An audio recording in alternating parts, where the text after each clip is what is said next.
Salut les amis, alors bienvenue pour cette nouvelle vidéo. Aujourd'hui on va parler du mois de mars dans son jardin en permaculture, dans son potager, enfin bref, on va aller dans la serre, on va se balader un petit peu, on va faire des semis, on va faire plein de choses et je te laisse découvrir ça au travers de cette vidéo. Alors à tout de suite.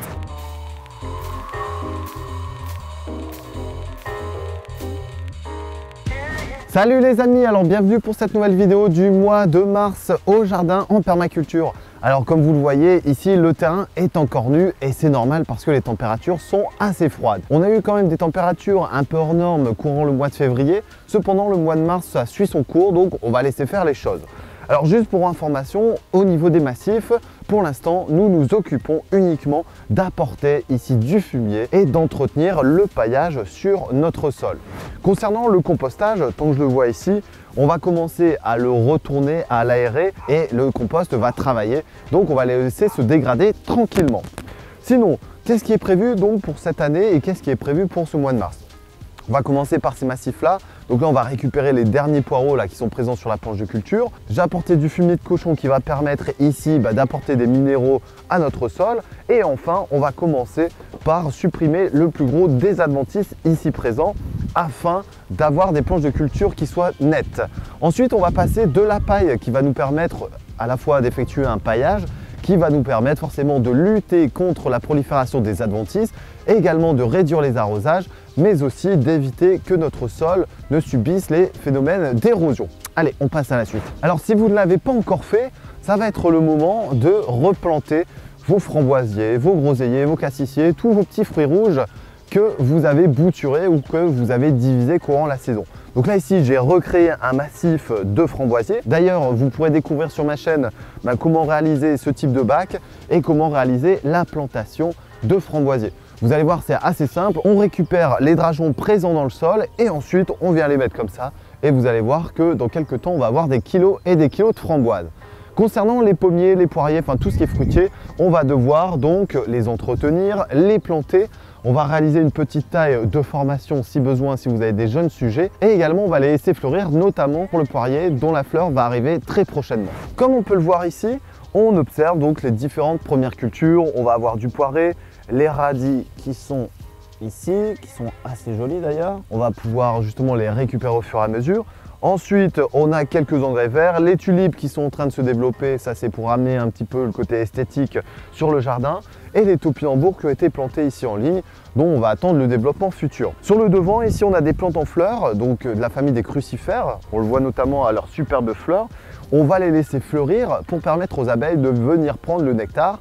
Ensuite, on va les laisser monter en graines pour pouvoir récupérer les semences et ressemer cette plante dans quelques mois pour la période automnale. Donc là ici, le massif, je le laisse un peu tel quel et une fois que j'aurai mes plants prêts pour être plantés, je viendrai supprimer le tout, commencer à planter et le tour est joué. Allez, on va continuer sur les autres massifs. Alors concernant ici le carré des aromates, tout se passe très bien. La ciboulette, on a la marjolaine, on a la lavande, on a le thym, enfin tout se développe correctement. Donc là ici, on va laisser en place, il fait encore trop froid pour pouvoir faire quoi que ce soit. On a planté les premiers choux-fleurs ici qui vont nous permettre d'avoir les premiers choux à la fin mai, début juin. Et enfin, on viendra compléter ici le massif. Donc là ici, le paillage a été installé. Le paillage est très humide, il est bien compact. Le développement ici des plantes adventices est très faible. Ici, on a un petit peu de graminées, un petit peu d'ortie. Donc là, on va juste entretenir pour éviter qu'il y ait une concurrence directe avec nos futures plantes. Cependant, dans notre cas, je vous conseille de pailler bien avant les cultures pour être tranquille après au niveau de l'entretien. Alors au mois de mars, de nombreuses plantes vont fleurir. On va retrouver notamment beaucoup de bulbes, beaucoup d'arbustes qui vont permettre forcément aux abeilles de leur apporter un peu de nectar. Ensuite, si cela n'a pas été fait, vous allez devoir semer de nombreuses plantes au mois de mars. Personnellement, je sème les tomates, aubergines, poivrons, piments en février, mais si vous ne l'avez pas encore fait, il est encore temps. Donc vous allez pouvoir semer en ligne les tomates, semer en ligne dans des caissettes toujours les aubergines, les poivrons et les piments pour avoir des récoltes précoces. Ensuite, dans quelques semaines, généralement c'est à la mi-mars, vous allez pouvoir semer les premiers concombres et les premières courgettes.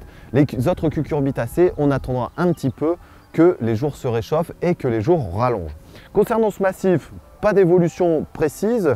Cependant, on peut observer ici donc, les salsifis qui sont en train de se développer, les choux cales qui sont en train de se développer et qui vont monter en fleurs là, cette année. Donc on va les laisser fleurir et on viendra récupérer les semences. Tout ça, vous pourrez également retrouver les différents tutos. Ensuite, la partie gauche ici, on va la laisser telle quelle. On a encore quelques poireaux là qui sont à récupérer et on viendra compléter au fur et à mesure.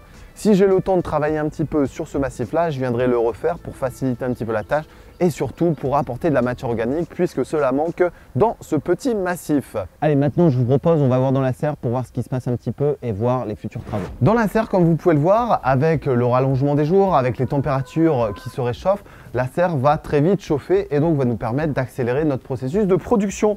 C'est le cas pour les choux, c'est le cas pour la salade, pour les épinards.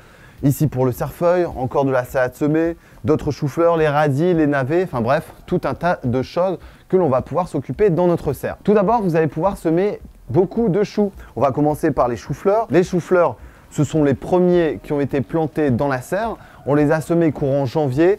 Opération de repiquage et enfin mise en place définitive pour les premiers choux-fleurs courant mai. Ensuite, la salade, donc là ici j'ai mis de la laitue en plaque alvéolée que j'ai distancée volontairement parce qu'il y avait un petit étiolement. Donc là la salade va se développer et on pourra donc la planter en définitive, pareil, dans une dizaine de jours si les températures sont favorables. Ensuite, vous allez avoir la possibilité de faire quasiment tous les 2 à 3 semaines des semis de laitue, donc c'est le cas ici. Donc on a un semis d'ailleurs qui est bien régulier. Vous allez pouvoir retrouver au travers de la chaîne d'ailleurs comment faire et comment effectuer son semis de laitue pour en avoir toute l'année. On va s'occuper également des aromates. Donc là ici j'ai mis en place du cerfeuil, on va retrouver le poireau perpétuel, on va retrouver la lavande, l'hysope, enfin bref tout un tas de plantes aromates que vous allez pouvoir suivre au fur et à mesure au cours de nos vidéos. Alors voilà, on est en plein cœur de notre serre. Donc encore une série de choux, on a les salades intermédiaires qui seront récupérées au fur et à mesure. Ici on a un alignement d'épinards, donc là pareil d'ici 4 à 6 semaines on pourra les récupérer. On a une ligne de cresson alénois et une nouvelle ligne de radis qui vont nous permettre d'échelonner les récoltes. Concernant les tomates, aubergines, poivrons, piments, enfin toute cette famille de solanacées, premièrement je vous conseille d'aller voir comment faire vos semis, donc par ici là au travers de la vidéo, ça c'est la première chose. Ensuite, vous allez devoir les produire, si vous êtes au nord de la Loire, en intérieur parce que le froid va réduire leur activité et va pouvoir même les détruire à un moment donné.